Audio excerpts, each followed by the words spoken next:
Hello friends, నేను మన శ్రీకాళహస్తి అమ్మాయిని. అందరూ ఎలా ఉన్నారండి? బాగున్నారా? మేమైతే తూర్పు కన్పూర్ ముత్యాలమ్మ జాతరకి అయితే వచ్చేసామండి. మీలో ఎవరెవరు వచ్చారో కామెంట్ చేయండి. ఫస్ట్ అయితే మంచి ప్లేస్ అయితే చూసుకున్నామండి పొంగలు పొంగించడానికి. మాకైతే మంచి ప్లేస్ అయితే దొరికేసింది.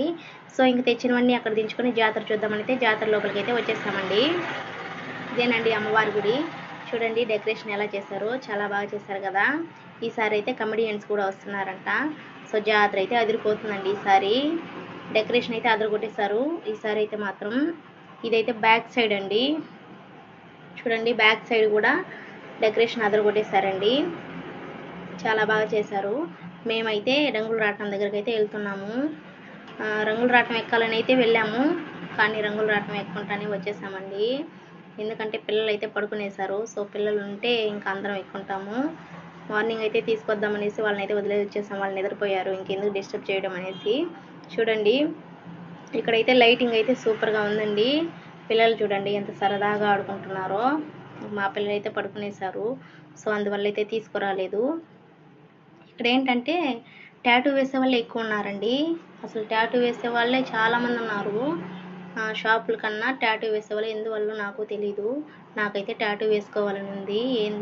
ఏంటంటే అది శివయ్య టాటూ అయితే వేసుకోవాలని ఉంది, కానీ నేనైతే వేసుకోలేదండి భయంకి. చూడండి ఎంతమంది వేసుకుంటున్నారో. చాలామంది అయితే టాటూ అయితే వేసుకుంటా ఉన్నారు. చూడండి వాళ్ళైతే చాలా ధైర్యంగా వేసుకుంటున్నారు. నేనైతే వేసుకోలేదండి, వచ్చేసాను నేనైతే.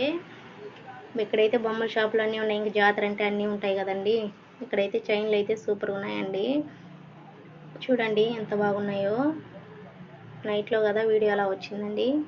ఇదైతే మా ప్లేస్ అండి. ఇక్కడేనండి మేము ఇయర్లీకి ఒకసారి అయితే వస్తాము. పొంగల్ ఇక్కడే పెట్టుకుంటామండి. కోడి పులుసు అయితే పొంగల్ అయితే పెట్టుకున్నాం మేము. దేవుడికి అయితే నైవేద్యం వేసేసాము. ఇంకా దర్శనానికి వెళ్ళాలనేసి పిల్లల్ని అయితే రెడీ చేస్తూ ఉన్నాను. ఇంకా పిల్లల్ని అయితే రెడీ చేసేసాను.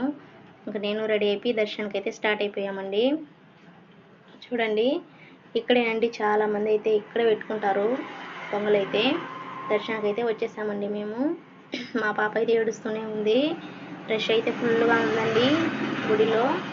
మా పాప అయితే ఏడుస్తూనే ఉంది పాపం. అంటే రష్ ఎక్కువగా ఉండడం వల్ల. సో మా పాపను తీసుకొని అయితే త్వరగా దర్శనం అయితే చేసుకొని అయితే బయట అయితే వచ్చేసాము. చూడండి అమ్మవారి గుడి లోపల అయితే డెకరేషన్ ఎలా చేశారో, చాలా బాగా చేశారండి డెకరేషను. సెక్యూరిటీ కూడా బాగా మెయింటైన్ చేశారు. చాలా బాగా చేశారండి ఈసారి. అన్నిసార్లు కన్నా ఈసారి అయితే దర్శనం అయితే చాలా బాగా అయింది మాకు.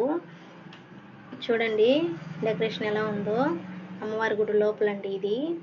చాలా బాగా చేశారండి. ఇంకా డ్యాన్స్ దగ్గర అయితే చెప్పనివ్వలేదు. అసలు చాలా బాగా చేశారు. డ్యాన్స్ దగ్గర అయితే భరతనాట్యం వేశారండి పిల్లలు. ఎంత బాగా చేశారంటే, ఎంత చక్కగా చేశారంటే అంత చక్కగా చేశారు. వస్తుందండి ఆ వీడియో కూడా. ఈ వీడియో అయిపోతానే అది వస్తుంది. చూడండి ఎంత బాగా చేస్తున్నారో భరతనాట్యం అయితే. చాలా బాగా చేశారండి. చూడండి ఎంత చక్కగా చేశారో ఆ పిల్లలు. అంత చక్కగా నేర్చుకుని చేశారంటే గ్రేట్ అండి. చాలా బాగా చేశారు. వీడియో నచ్చితే లైక్ చేయండి, షేర్ చేయండి, ఫాలో చేయండి. థ్యాంక్ యూ సో మచ్ అండి. Thank you so much.